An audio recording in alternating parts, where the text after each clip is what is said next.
Bonjour et bienvenue pour cette troisième de Tout le Business. Aujourd'hui, nous sommes à Vivéole avec Jean-Christophe Babinet, le directeur de Vivéole. Tout d'abord, bonjour et merci d'être avec nous. Eh bien, c'est moi qui vous remercie, bonjour. Alors, il y a pas mal d'actualités en ce moment pour Vivéole. Est-ce que vous pouvez nous en parler entre WiMax et téléphonie par satellite ? Voilà, dans l'ordre, c'est d'abord la téléphonie. Donc nous, Vivéole, on est donc fournisseur d'accès Internet par satellite. C'est-à-dire qu'on s'adresse essentiellement aux gens qui ne peuvent pas recevoir Internet par un autre moyen, classiquement le fil du téléphone. Voilà, tout simplement donc parce là, que... Ça représente 1 demi-million de personnes en France à peu près ? Voilà, c'est ça. On estime le nombre de foyers dits en zone blanche en France à environ 500 000 foyers, c'est-à-dire environ 1,5 million de personnes. Donc sur ce marché-là, Vivéole a été le premier en mars 2008 à amener quelque chose de nouveau, c'est-à-dire donc Internet par satellite. Ensuite, ça s'est enrichi de la télévision, et maintenant, tout récemment, il y a 6 semaines peut-être, on a enrichi donc de la téléphonie par satellite, ce qui fait qu'on a une véritable offre triple play maintenant sur la totalité du territoire français. D'accord, parce qu'en avril 2008, c'était ça, au niveau national, le service universel était installé ? Alors, pour couvrir les zones blanches, justement, que tout le monde ait accès à Internet.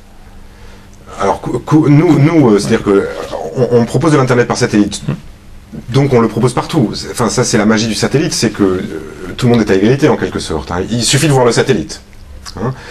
Alors, on pourrait dire qu'à partir du moment où Vivéole a proposé de l'Internet par satellite, il n'y avait plus de zone blanche. Ouais.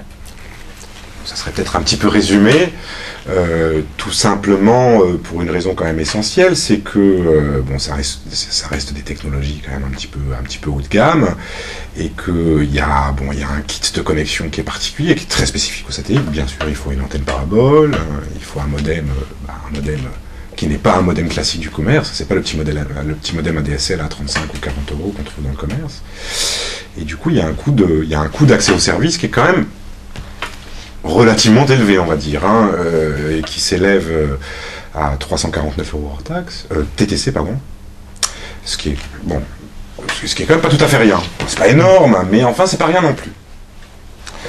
De ce fait-là, les collectivités territoriales, qui sont, depuis que les zones blanches existent, ou ont commencé à être remarquées, qui sont très concernées par les problématiques de la réduction de la fracture numérique, se sont engagées chacune de leur côté dans des processus de justement couverture de ces fameuses zones blanches. Alors ces processus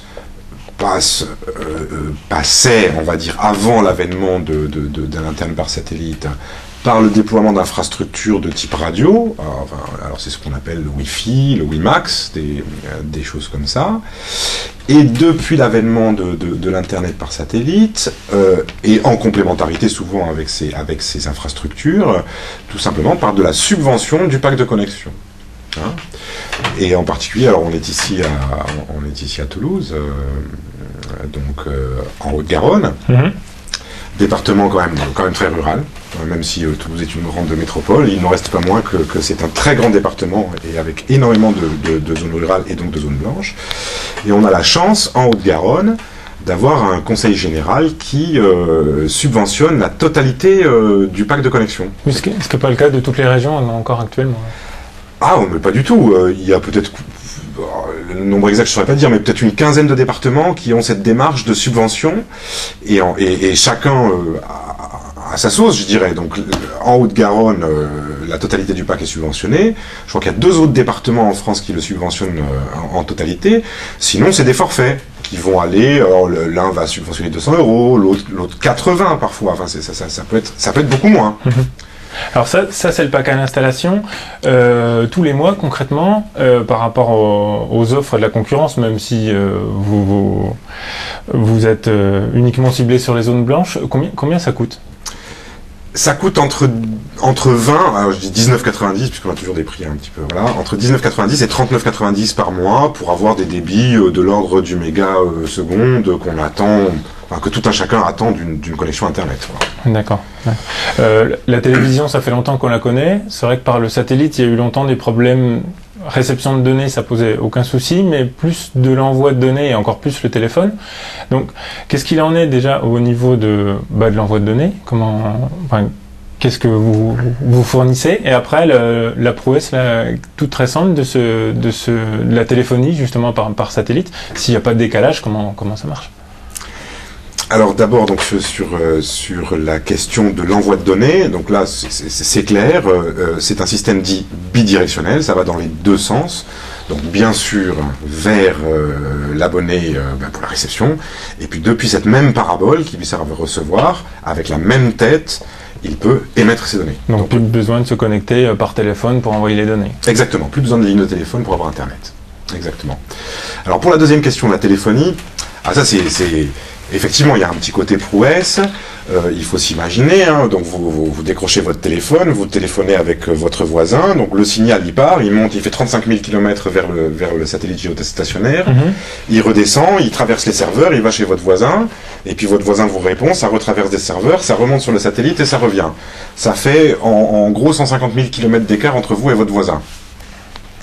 Donc effectivement, il faut faire attention à des problèmes de latence, essentiellement, ce qu'on appelle la latence, c'est-à-dire le temps que met le signal à arriver.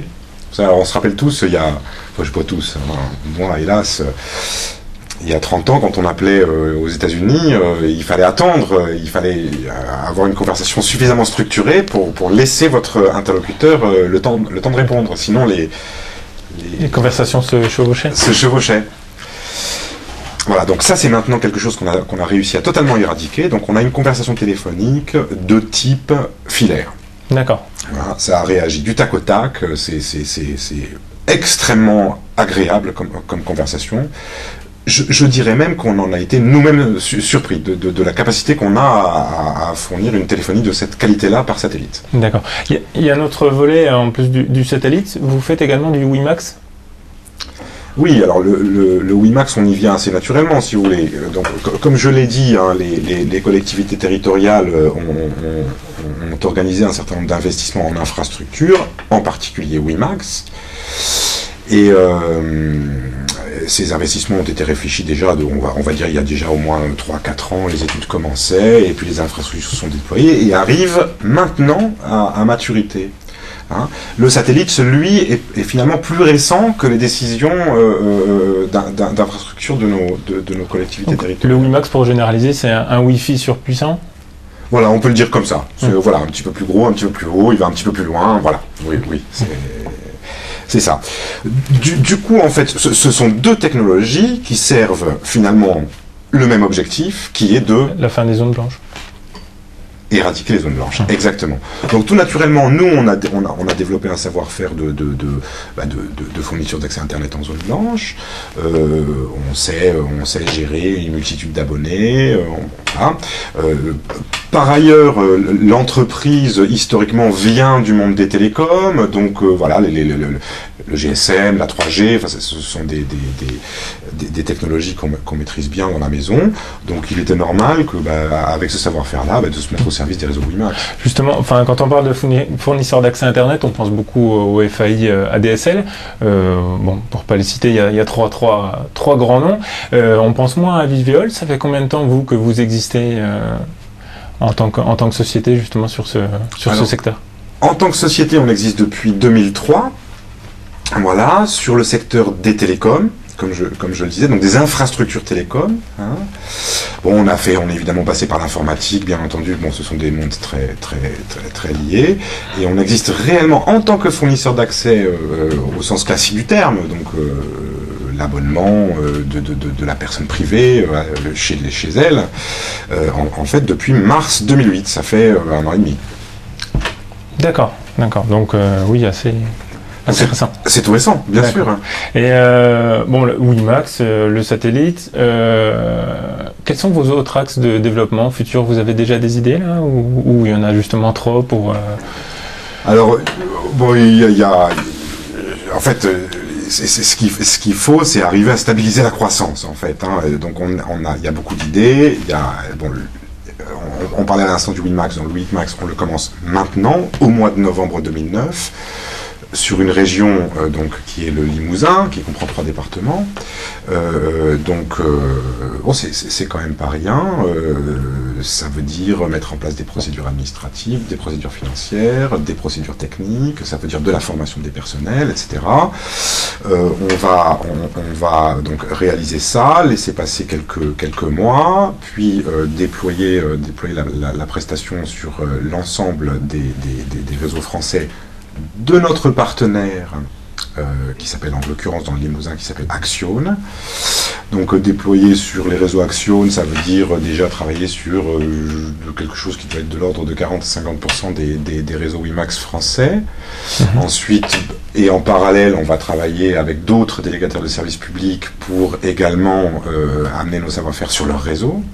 Donc tout ça va prendre un petit peu de temps. Hein. Donc voilà. En parallèle, bien sûr, nos offres s'étoffent. On amène des prestations complémentaires, de sécurité, de prolongation de garantie, de choses comme ça. Bon, donc, oui, une chose après l'autre, quoi. Voilà, les journées sont bien remplies. D'accord. On va passer rapidement maintenant à la dernière partie de l'émission qui consiste à un retour sur l'actualité de la semaine dernière. Donc il y a quelques sujets phares et locaux qui vous concernent en plus. Hier, il y a un collectif qui s'est monté pour empêcher une antenne SFR de s'installer, justement à cause des nuisances des ondes. Vous, je pense qu'avec le WiMAX, entre autres, vous pouvez y être confronté sur le terrain. Qu'est-ce que vous pourriez dire justement à ce genre de collectif? Alors là, on est face à quelque chose face à quelque chose de complexe.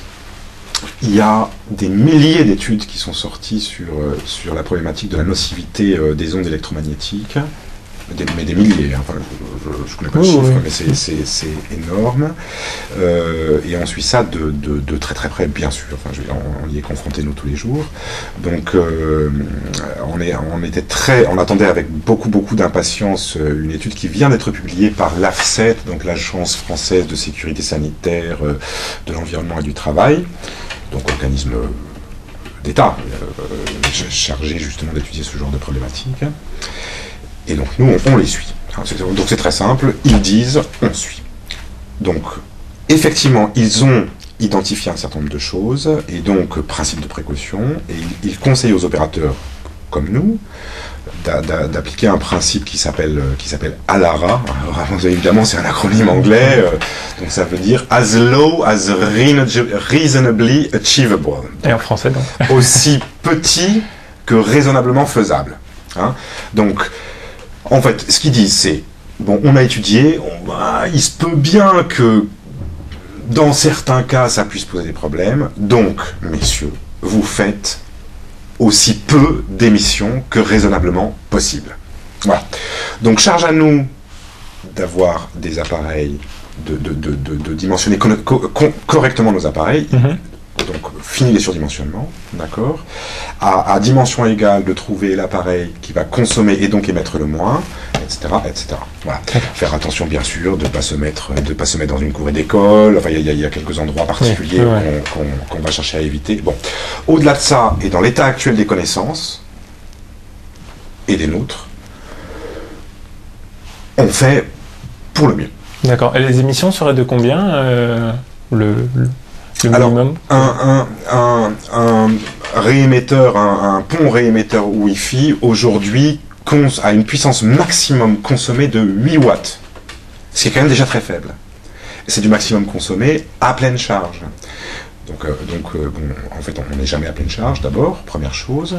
Ensuite, il y a des tas de périodes de la journée où il n'y a pour ainsi dire pas de charge. Ensuite, un appareil, lorsqu'il est dimensionné en consommation à 8 watts, en émet moins, etc., etc., etc. Alors, la puissance moyenne émise par un point de ce type-là, qui est la technologie que nous utilisons, est certainement en moyenne inférieure au watt. Alors, Justement, on est en train d'étudier ce genre de choses pour être capable de sortir des chiffres fermes et définitifs et appuyer sur des études techniques un peu solides. D'accord. Dernière question, puisque le temps file.